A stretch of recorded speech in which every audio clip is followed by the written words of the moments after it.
production value, and pellet quality should be guaranteed during the production process of quicklime pellet press. High hardness impurities are not allowed in quicklime pellet, otherwise the roller surface will be damaged.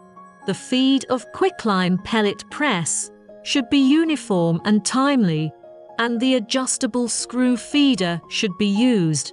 In the production process of quicklime pellet press, the return amount of quicklime pellet press should be observed in time. Adjust the supply of new material, lime pellet press, to ensure the quality of the ball, but must not overload operation.